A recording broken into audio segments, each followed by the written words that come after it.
میں تو کہتا ہوں اگر 25 سال پہلے میں نے یہ حدیث پڑھی ہوتی تو میں گلی گلی اس کا پیغام پہنچا چکا ہوتا، اور آج کی صورتحال یہ نہ ہوتی کہ روزانہ ایک نئے مسئلے پر ہمیں نیا انتظام کرنا پڑے۔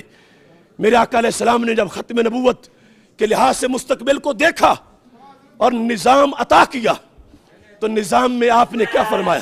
فرمایا لَيَنْتَقِدَنَّ اور الاسلام عُرْوَةً عُرْوَةً، فرمایا ایک ایک کر کے اسلام کے کڑے ٹوٹیں گے، ایک ایک کر کے، قیامت تک کے حالات بتائے۔ فرمایا میری امت میں تمہیں بتاتا ہوں پہلے ہی نہ ٹوٹنے دو تاکہ آگے سب محفوظ رہیں۔ پہلا کڑا کیا نماز ہے، کیا روزہ ہے، کیا حج ہے، کیا زکوٰۃ ہے؟ یہ پلرز آف اسلام ہے، نہ انکار ممکن ہے اور نہ کوتاہی جائز ہے، مگر پہلا محاذ نماز نہیں ہے کہ سب اس پہ اکٹھے ہو جاتے سارا دین بچ جاتا۔ ترتیب دیکھو، علم غیب سے سرکار نے کیا فرمایا وہی ہوا، غیر سمجھ گئے ہم نہ سمجھ پائے۔ میرے آقا علیہ السلام نے فرمایا ایک ایک کر کے اسلام کا کڑا ٹوٹے گا، جب ایک ٹوٹے گا تو میری امت دوسرا پکڑے گی، دوسرا ٹوٹ جائے گا، تیسرا پکڑے گی، کافر تیسرا توڑ دیں گے۔ پہلے ہی نہ ٹوٹنے دو، سب کٹھے ہو جاؤ پہلے پہ۔ وہ کیا ہے؟ لفظ سنو، فرمایا اولہن نقدن الحکم، فرمایا وہ کڑا جس سے پورا دین بچے گا، نماز بھی، روزہ بھی، حج بھی، زکوٰۃ بھی، فرمایا وہ میری امت کی گورننگ پاور اور نظام حکومت ہے۔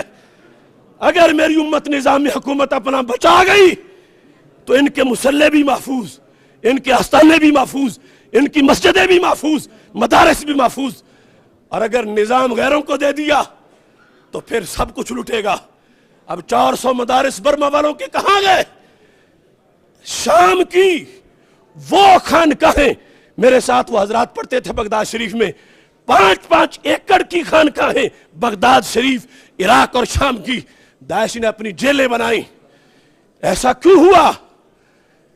اولہن نقدن الحکم، حکم اسلام، نظام مصطفیٰ صلی اللہ علیہ وسلم، اس پہ کافروں نے پہلا حملہ کیا اور اتنی غلاظت گھوڑی کہ اس موضوع کو ہی ہمارے نصاب سے نکال دیا۔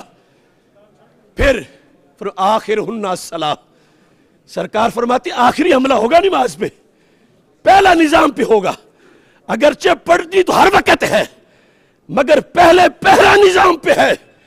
نظام بدماشوں کے لیے نہیں کہ وہ چلائیں، نظام ڈاکوؤں کے لیے نہیں وہ چلائیں، نظام امریکہ کے لونڈوں کے لیے نہیں وہ چلائیں، نظام وہ ہیں جو خلافت راشدہ کی سیٹ پہ پیچھے بیٹھنے والے ہو۔ یہ المیہ ہے، ایک ایک مسئلہ آج اس کی حفاظت کے لیے ہمیں نکلنا پڑے گا۔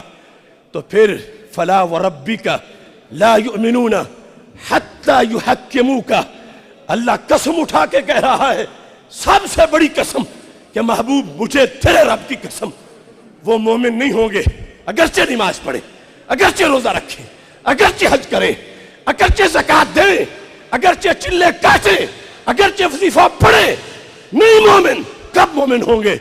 فرمایا حتی یحکموک، محبوب جب تمہاری حکومت لے آئیں گے، مانیں گے تو پھر مومن ہیں۔ یہ ہے قرآن کا پیغام ہمارے نام۔